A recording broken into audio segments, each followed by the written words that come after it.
বিসমিল্লাহির রহমানির রহিম। Siddhirganj রাবতীমোহন pilot school and কলেজের একাদশ শ্রেণীর শিক্ষার্থীদেরকে হিসাব বিজ্ঞান ক্লাসে স্বাগত জানাচ্ছি। ব্যবসা শিক্ষার প্রিয় শিক্ষার্থীবৃন্দ,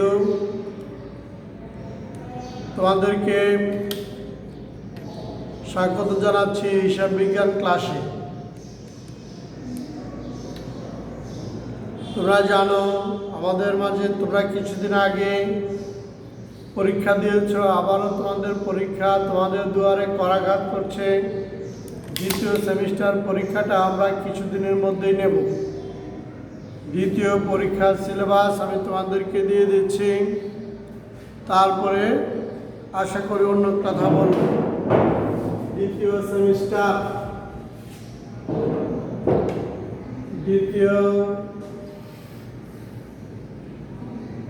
সেমিস্টার পরীক্ষা 2021। দ্বিতীয় সেমিস্টার পরীক্ষা 2021। সিলেবাস হিসাব বিজ্ঞান।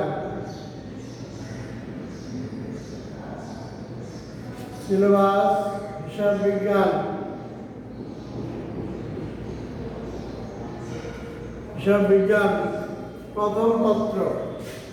হিসাব বিজ্ঞান প্রথম পত্র। প্রিয় শিক্ষার্থীবৃন্দ, প্রথমে আমাদের সিলেবাসে রয়েছে, আগে আর্থিক বিবরণীটা লিখি।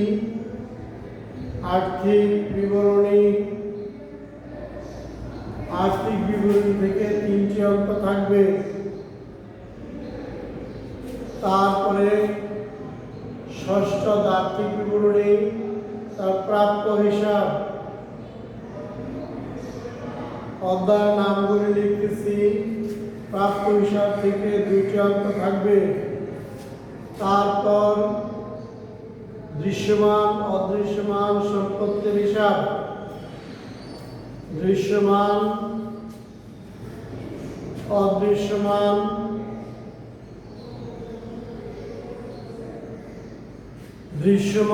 অদৃশ্যমান সম্পদের হিসাব।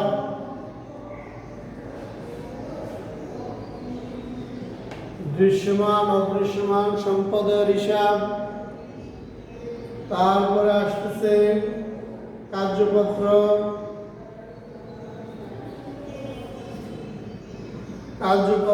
তারপরে আসতেছে একতরফা দাখিলা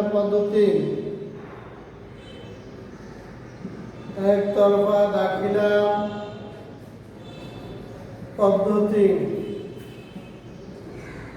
যেহেতু আমরা ক্লাসে যেতে পারছি না, পাশাপাশি এটা আগে নিই। এখানে আমি যোগ করে দেখাচ্ছি। এখান থেকে 3টি অঙ্ক আসবে, এখান থেকে 2টি, এখান থেকে 2টি, এই অধ্যায় থেকে 2টি, আর এই অধ্যায় থেকে 2টি। তাহলে দেখো 11টা অঙ্ক হয়। 1 2 3 4 4 2 8 8 3 11। এই 11টি অঙ্ক আমাদের প্রশ্নে থাকবে দ্বিতীয় সেমিস্টার পরীক্ষায়। যেহেতু আমরা ক্লাসে যেতে পারছি না, অনলাইনের উপর ভিত্তি করেই তোমাদের ক্লাস নিতে হচ্ছে। তাছাড়া দ্বিতীয় অধ্যায়ের দ্বিতীয় পত্রের 2টা চ্যাপ্টার আমাদের রয়েছে। একটা চ্যাপ্টার সম্ভবত অংশীদারি কারবারের হিসাব, আর একটা চ্যাপ্টার তোমার শেয়ার ইস্যু। এই 2টা আমরা এই পরীক্ষায় গেলাম না, যেহেতু রমজান, তারপর চলছে লকডাউন, পড়াশোনার হেম্পার হচ্ছে। কিন্তু তোমরা যদি বাসায় বসে বসে পড়ো, তাহলে কি তোমরা এই গ্যাপটা কাভার করতে পারবে।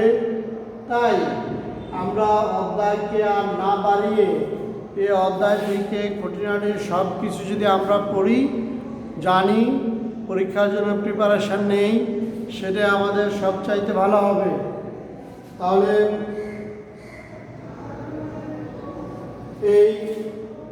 এই হলো আমাদের সিলেবাস। পরীক্ষার জন্য। এর মধ্যে দেখো, এই অধ্যায়টা আমি বহুবার করেছি, এই অধ্যায়ের অঙ্কগুলি দুই ভাগে বিভক্ত। একটা হলো সেবাদানকারী প্রতিষ্ঠানের আর্থিক বিবরণী, আর একটা হলো ব্যবসা প্রতিষ্ঠানের আর্থিক বিবরণী। সেবাদানকারী প্রতিষ্ঠানের আর্থিক বিবরণীর অঙ্ক দিয়ে আমরা প্রথম সেমিস্টার পরীক্ষা নিয়েছি, সেখানে ব্যবসা প্রতিষ্ঠানের কোনো অঙ্ক ছিল না। এইবার ব্যবসা প্রতিষ্ঠানের 2টা অঙ্ক থাকবে আর সেবা প্রতিষ্ঠানের 1টা অঙ্ক থাকবে, অর্থাৎ আর্থিক বিবরণীর 3টা অঙ্ক থাকবে। তারপর আছে প্রাপ্য হিসাব। প্রাপ্য হিসাব আমাদের আর তোমাদের হিসাব বিজ্ঞানের যে স্যার আছে তোমরা দেখেছ, জানো, মাসুম সাহেব, উনি এই বিষয়টা করিয়েছেন ক্লাসে, অনলাইনেও করিয়েছেন। দৃশ্যমান অদৃশ্যমান সম্পত্তির হিসাব, এটা মাসুম করেছেন ক্লাসে, এটার উপরে পাঠদান চলছে, এটার উপরে ক্লাস হচ্ছে, পড়া হচ্ছে। তারপরে আসতেছে সিরিয়ালি কার্যপত্র। কার্যপত্রটা আমি আলোচনা করব। কার্যপত্রের উপরে আমার আলোচনা থাকবে, আমার ক্লাস থাকবে, আমার অঙ্ক করানো থাকবে। তোমরা যারা নিয়মিত ক্লাস করো, নিয়মিত ক্লাসগুলি ফলো করো, তোমরা যদি ক্লাসগুলি ফলো করো তোমরা বিশেষভাবে উপকৃত হইতে পারবে আশা করছি। তাহলে সিলেবাস তোমরা পেয়েছ, এই সিলেবাস থেকে 30টা অবজেক্টিভ প্রশ্ন হবে। 30টা অবজেক্টিভ প্রশ্ন হবে, 30টি এক কথায় জ্ঞানমূলক প্রশ্ন হবে 30টা। আপনারা একবার গত পরীক্ষা এরকম হয়েছিল, জ্ঞানমূলক প্রশ্ন হবে 30টা এই অধ্যায়গুলি থেকে। আমরা এই অধ্যায়ের বাইরে যেমন যাব না, আবার এই অধ্যায়ের খুঁটিনাটি সকল বিষয়ে প্রশ্নে আনব। সুতরাং তোমাদের প্রতি নির্দেশনা হলো তোমরা এই চ্যাপ্টারগুলি পড়বে এবং এই চ্যাপ্টারগুলির শেষে কতগুলি জ্ঞানমূলক কোশ্চেন আছে, ট্যাগ কোশ্চেন আছে, এক কথায় উত্তর দেওয়া আছে। এই প্রশ্নগুলো যদি তোমরা পড়ো তাহলে আমাদের এই কোশ্চেনগুলোর আনসার তোমরা অনায়াসেই করতে পারবা, খুব সহজে করতে পারবা, ইজিলি করতে পারবা। তাহলে তোমাদেরকে কোথা থেকে কিভাবে পড়াশোনা করতে হবে এই সম্পর্কে আমরা গাইডলাইন আগেও দিয়েছি, এখনও দিলাম। আশা করি তোমরা এই ব্যাপারে অবশ্যই সচেতন হবে এবং সে বিষয়ে সতর্ক থেকে পড়াশোনা করবে। এবার আমরা আলোচনায় আসি কার্যপত্র নিয়ে।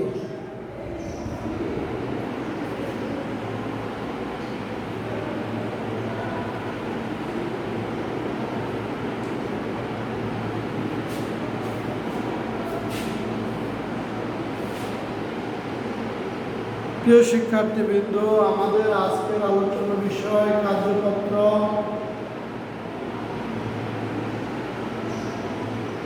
কার্যপত্র ইংরেজিতে বলা ওয়ার্কশিট।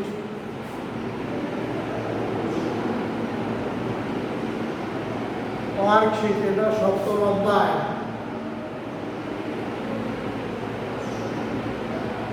সপ্তম অধ্যায় কার্যপত্র। আসো আমরা আলোচনা করি কার্যপত্র কাকে বলে। খুব মনোযোগ দিয়ে তোমরা কথা শোনো। কার্যপত্র হলো আর্থিক বিবরণী খাতা কলমে না করে, বিশদায় বিবরণী না করে, এক প্রস্থ হিসাবের খাতায় একটি রাফ, একটি খসড়া আর্থিক বিবরণী তৈরি করার যে কলা কৌশল, এটাকে বলা হয় কার্যপত্র। আবার বলছি, হিসাবের এক প্রস্থ হিসাবের খাতায় বা একটা কাগজে আর্থিক বিবরণী না করেও সংক্ষিপ্ত আকারে একই পৃষ্ঠায় কতগুলি স্টেপ অতিক্রম করে একটি খসড়া আর্থিক বিবরণী তৈরি করার কাজকে কার্যপত্র বলে। কার্যপত্র রেওয়া মিলের মতো, রেওয়া মিল থেকে কার্যপত্র তৈরি করতে হয়, রেওয়া মিলে থাকে এবং রেওয়া মিলের তোমার কতগুলি সমন্বয় থাকে। সেই সমন্বয়গুলি আমরা বিশদায় বিবরণী, আর্থিক বিবরণী এগুলি না করেও হিসাবের খাতার মধ্যে কতগুলি ছক কেটে একটা নিয়ম মাফিক আমরা কার্যপত্র তৈরি করতে পারবো, আর্থিক বিবরণী তৈরি করতে পারবো। আমরা এই বিশদায় বিবরণী না করেও, আর্থিক অবস্থার বিবরণী তৈরি না করেও রেওয়া মিল থেকে যে প্রক্রিয়া বা যে পদ্ধতিতে আর্থিক বিবরণী তৈরি করব, পুরা কাজটাকে বলা হয় কার্যপত্র। পুরা এই কাজটাকে বলা হয় কার্যপত্র। কার্যপত্রের প্রতিটি ঘরকে একটা ধাপ বলে। এভাবে একটা কার্যপত্র আর্থিক বিবরণী তৈরি করার জন্য 5টা ধাপ অতিক্রম করতে হয়। প্রতি ধাপে ডেবিট এবং ক্রেডিট 2টা ঘর থাকে। তো 5টা ধাপে 5 দুগুণে 10টা ঘর থাকে। এই জন্য এটাকে 10 ঘর বিশিষ্ট কার্যপত্র বলা হয়। কিন্তু যখন বিশদায় বিবরণী পর্যন্ত করা হয় তখন 8 ঘর বিশিষ্ট কার্যপত্র করা হয়। যখন সমন্বিত রেওয়া মিল পর্যন্ত করা হয় তখন এটাকে 6 ঘর বিশিষ্ট কার্যপত্র বলা হয়। যখন শুধু সমন্বয় করা হয় তখন এটাকে 4 ঘর বিশিষ্ট কার্যপত্র বলা হয়। আর যখন রেওয়া মিল থাকে তখন এটা 2 ঘর বিশিষ্ট হয়ে যায়। তাহলে আমরা ধাপগুলি একটু লিখতেছি, চেহারাটা কীরকম হবে এরকম লিখতেছি। ধরো এটা একটা রেওয়া মিল, এটা একটা রেওয়া মিল, আমি রেওয়া মিলের ঘর করে দিচ্ছি। এটা একটা রেওয়া মিল, এটা একটা রেওয়া মিল,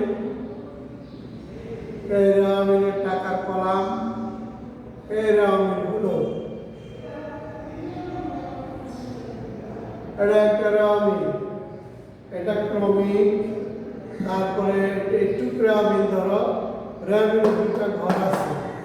রেওয়া মিলের পরের যে কতগুলি ধাপ আমাদেরকে অতিক্রম করতে হবে এবং সেই ধাপগুলি হলো, আমি আগে লিখতেছি তারপর তোমাদেরকে বুঝিয়ে দিচ্ছি।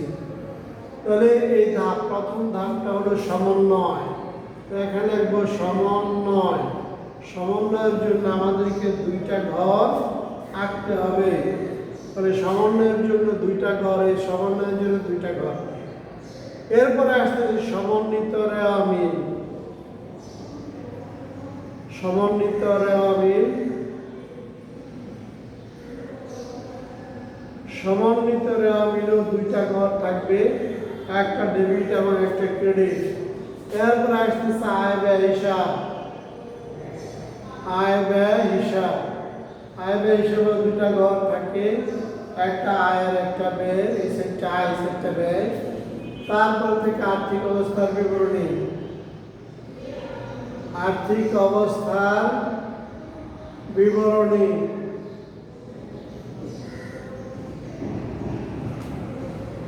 আর্থিক অবস্থার বিবরণী তো 2টা কলাম থাকে। তাহলে বিবরণের ঘর একটাই, সেটা হলো বিবরণের ঘর একটাই, সেটা হলো রেওয়া মিল। বিবরণের ঘর একটা, সেটা হলো রেওয়া মিল। এটা রেওয়া মিল।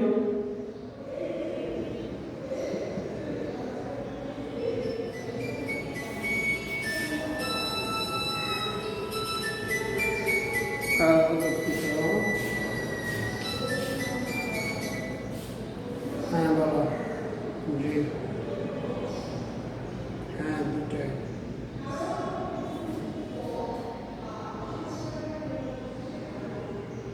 শনিবার থেকে।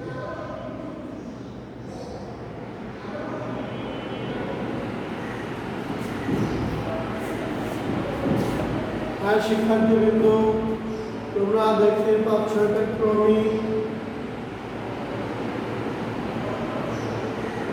তাহলে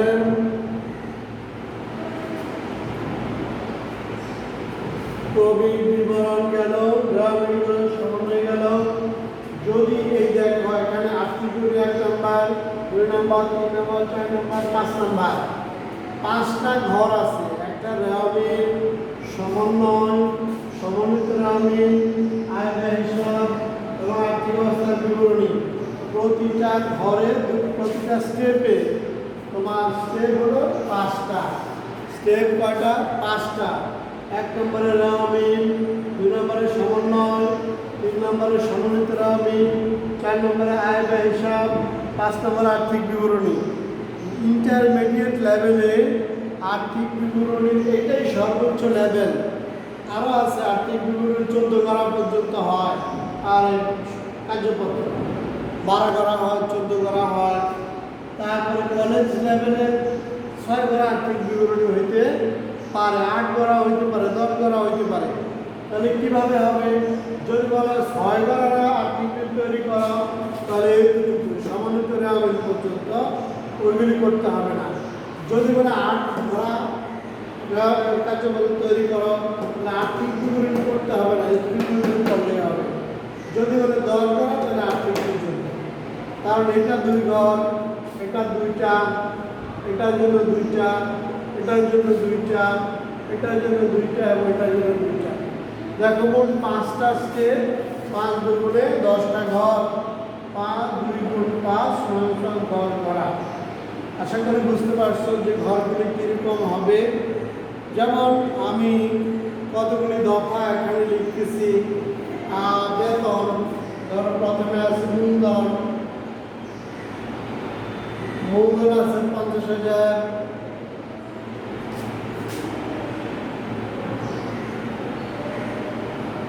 মূলধন আছে 50,000। তারপরে ক্রয় ও বিক্রয়, ক্রয় এবং বিক্রয় আছে, ধরো ক্রয় আছে 40,000, বিক্রয় আছে 80,000। তারপরে বেতন, অন্যান্য বেতন, অন্যান্য ব্যয়, অন্যান্য ব্যয় আছে 3,000, ধরো 10,000। তারপরে এটা 1 নম্বর, এটা 2 নম্বর, এটা 3 নম্বর, এটা 4 নম্বর। প্রাপ্য হিসাব, প্রাপ্য হিসাব ও প্রদায় হিসাব। আমি সংক্ষেপে একটা কার্যপত্র আজকে এখানে তৈরি করব। প্রাপ্য হিসাব ধরো 70,000, আর প্রদায় হিসাব আছে ধরো 50,000। তারপরে 5টা দফা দিই, তারপর যা হবে। তাহলে এখানে আমরা মোট করে ফেলি, মোট করতে পারি, এখানে আমরা মোট করতে পারি। আর একটা কলাম আমাদের বেশি লাগবে, দেখি কি হয়। এখানে একটা লিখবো নিট লাভ আর নিট লস। তারপরে লেখো অবচয় বা কমিশন, কমিশন, কমিশন। এখন এখানে আছে 80, 1,20,000, 1 লাখ। আর একটু বাড়িয়ে দিই, তাহলে অন্যান্য বেতন অন্যান্য এটারে 30,000 করে দিই, তাহলে 1,40,000, 1,80,000। আরও বাড়িয়ে দিই, প্রাপ্য হিসাব, প্রাপ্য হিসাব 80,000।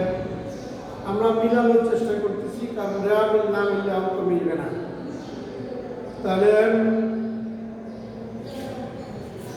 এটা আসছে 1,80,000 ডেবিট, আর এই সাইড হচ্ছে 1,20,000, 1,50,000। কমিশন এখানে দিয়ে 30,000, কমিশন ব্যয় 30,000। বাস, তাহলে আমাদের 1,80,000 টাকা মিলে গেল রেওয়ামিলটা। এটা রেওয়ামিল মিলে গেল। এখন আমরা সমন্বয় ছাড়া একটা কার্যপত্র করব, সমন্বয় ছাড়া। তাহলে যদি সমন্বয় ছাড়া এই ঘরটা হাইপেন দিয়ে যাব, শুধু আমাদের কোনো সমন্বয় এই ঘরে নাই। সমন্বিত রেওয়ামিলও আমরা হাইপেন দিয়ে যাব, কারণ সমন্বয় যেহেতু নাই, সমন্বিত রেওয়ামিলও নাই। এরপরে আমরা আয় ব্যয় হিসাবটা, আর্থিক বিবরণীটা একসাথে করব। তো ধরো মূলধন, এটা আয় ব্যয় হিসেবে আসবে না, এটা সরাসরি আর্থিক বিবরণীতে 50,000 টাকা আসবে। তারপরে বিক্রয়, ক্রয় আছে 40,000, এটা আয় বিবরণী ডেবিট দিকে বসবে, আর বিক্রয় আছে ৮০,০০০, এটা আয় বিবরণীর দিকে বসবে, এটা এখানে আসবে। অন্যান্য ব্যয় এখানে আছে ৩০,০০০, এখানে নাই, এখানে নাই, এখানে নাই। প্রাপ্য হিসাব, প্রদায় হিসাব, প্রাপ্য হিসাব আছে ৮০,০০০ আর প্রদায় হিসাব আছে ৫০,০০০।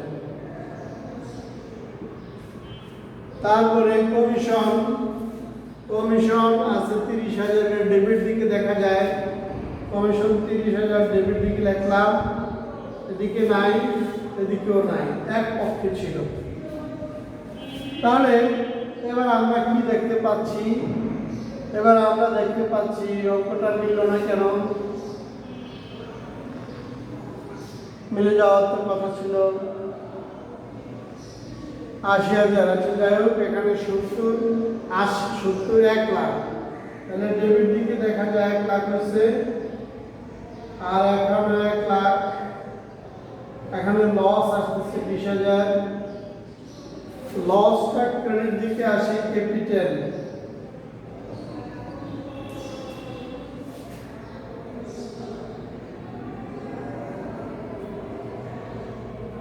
লসটা আমরা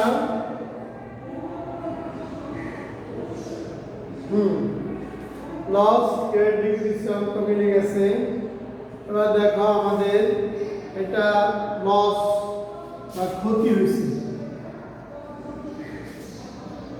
এটা ক্ষতি, এটা ওইদিকে চলে যাবে বরাবর, এই দফাটা, এই বরাবর ওই দফাটা, ক্ষতিটা আমার মূলধনের সাথে মাইনাস হয়। তাহলে এদিকে সম্পদ আছে আমার শুধু ৮০,০০০, আর এদিকে সম্পদ আছে ১ লাখ, ১ লাখ থেকে ২০,০০০ বাদ দিল ৮০,০০০। তাহলে আমার কোনো লস হয়েছে, কিন্তু তারপরও আমার আর্থিক বিবরণীটা মিলে গেছে। এভাবেই যদি আমরা সমন্বয় থাকে, তাহলে এখানে সমন্বয় বসাবো, তারপরে রেওয়ামিলের সাথে সমন্বয় যোগ করে সমন্বিত রেওয়ামিল করবো। সমন্বিত রেওয়ামিল করার পরে সব যত ব্যয়গুলি আছে, পরিচালন ব্যয়, সব ডেবিট দিকে বসবে। যত পরিচালন আয় আছে সব ক্রেডিট দিকে বসবে, সম্পদগুলি ডেবিট দিকে বসবে, দায়গুলি ক্রেডিট দিকে বসবে, দায়গুলি ক্রেডিট দিকে বসবে। বসানোর পরে যোগ করলে দুই পার্শ্ব মিলে যাবে। এটাই হলো আমাদের কার্যপত্রের একটা সার্বিক ধাপ, কার্যপত্রের একটা সার্বিক অবস্থা, কার্যপত্রের একটা সার্বিক চিত্র। তাহলে পরবর্তী ক্লাস যখন আমরা করব, তখন আমরা অবশ্যই ইনশাল্লাহ একটা কার্যপত্র সম্পর্কে অঙ্ক করব। তো আমরা আজকে কার্যপত্রের বিষয়ে কী শিখলাম সেটা আর একটু রিভিউ করি। কার্যপত্র হিসাব চক্রের ঐচ্ছিক ধাপ, এটা হিসাব চক্রের একটা ধাপ, রেওয়ামিলের মতো। হিসাব চক্রে কোনো বইয়ে 10টা, কোনো বইয়ে 12, 14টা ধাপ পর্যন্ত দেখানো হয়েছে। সুতরাং তোমরা বিভিন্ন রাইটারের বই ফলো করো। আমি এই জন্য নাম্বার বলছি না, কারণ বইয়ের নাম্বারও এটা ব্যতিক্রম থাকতে পারে। তো যে বইয়ে 10টা ধাপ, সাধারণত ওই বইয়ে 7 নম্বরে কার্যপত্র আছে। তো কার্যপত্র হিসাব চক্রের ঐচ্ছিক ধাপ, কার্যপত্র না করলেও চলে। কার্যপত্র ইন্টারন্যাশনাল অ্যাকাউন্টিং স্ট্যান্ডার্ড মানের অনুযায়ী করা হয়, স্ট্যান্ডার্ডের মান অনুযায়ী এটা প্রচলন আছে বিভিন্ন কোম্পানিতে। আর্থিক বিবরণী না করো একটা সংক্ষিপ্ত শিটে, দেখো আমরা একই শিটে ঘর করে নেই, ভাঙি নাই, শুধুমাত্র কলাম বসিয়েছি। একই শিটে আমরা একটা কার্যপত্র করেছি। কার্যপত্র করে কারবারের আর্থিক অবস্থা, লাভ হইল না লস হইল, সম্পদ এবং দায়ের চিত্রটা আমরা পেয়ে গেছি। সুতরাং কার্যপত্র আমাদের দরকার। পরীক্ষাতে আসি, কার্যপত্র ঐচ্ছিক ধাপ হোক, কম্পালসারি ধাপ হোক, সেটা আমাদের কিছু আসে যায় না। কার্যপত্র আমাদের পরীক্ষায় অঙ্ক আসে, সুতরাং আমাদেরকে পরীক্ষায় করতে হবে, আমাদের এটা প্রয়োজন, সেটাই স্বতঃসিদ্ধ কথা। সেজন্য আমরা কার্যপত্র করব এবং কার্যপত্রের উপর পরীক্ষায় প্রশ্ন থাকবে। তো তোমরা এ বিষয়ে আরও বাসায় পড়াশোনা করবে, কার্যপত্র সম্পর্কে ধারণা নিবে, কীভাবে কার্যপত্র করা হয় সে সম্পর্কে আমি ধারণা নিলাম। বাসায় তোমরা দেখবে এই প্রত্যাশা জানিয়ে আজকের ক্লাস এখানে শেষ করছি। দেখা হবে আবার ক্লাসে। কার্যপত্র অঙ্ক করব, কার্যপত্র অঙ্ক সমাধান করব, তারপরে আমরা কার্যপত্রের উপরে প্রশ্ন পরীক্ষা দেব। আর একটা কথা মনে রাখবা, কার্যপত্রের চেহারাটা যতই বিটগুটে বড় হোক না কেন, মনে হবে যেন কি কোথায় কি বসছে, আসলেই কিছু না। কার্যপত্র একটা টেকনিকের বিষয়, একটা পদ্ধতির বিষয়। আমরা যদি পদ্ধতিটা বুঝি তাহলে কার্যপত্রে হবে ফার্স্ট ইয়ারের অঙ্কগুলির মধ্যে সবচাইতে সহজ অঙ্ক। যারা কার্যপত্র পারবে, যারা কার্যপত্রের টেকনিকটা বিভিন্ন স্টেপগুলি বুঝে ফেলবে, কার্যপত্রে হবে তাদের কাছে হিসাব বিজ্ঞান প্রথম পত্রের সবচাইতে সহজ অঙ্ক। সুতরাং আমি আশ্বাস দিচ্ছি, তোমরা রেগুলার যদি পড়াশোনা করো, ক্লাসগুলি ফলো করো, বাসায় প্র্যাকটিস করো, তাহলে কার্যপত্র অবশ্যই তোমরা ভালো করতে পারবা এবং কার্যপত্র পরীক্ষায় সবার আগে হয়তো পরীক্ষা অ্যাটেন্ড করবা। ধন্যবাদ জানাচ্ছি। পাশাপাশি করোনা নামক মহামারী থেকে বেঁচে থাকার জন্য স্বাস্থ্যবিধি মেনে বাসায় চলাফেরা করবে, বিনা প্রয়োজনে আশা করি বের হবে না, এই প্রত্যাশা রেখে আজকে এখানে আমার ক্লাস শেষ করছি। ধন্যবাদ সবাইকে।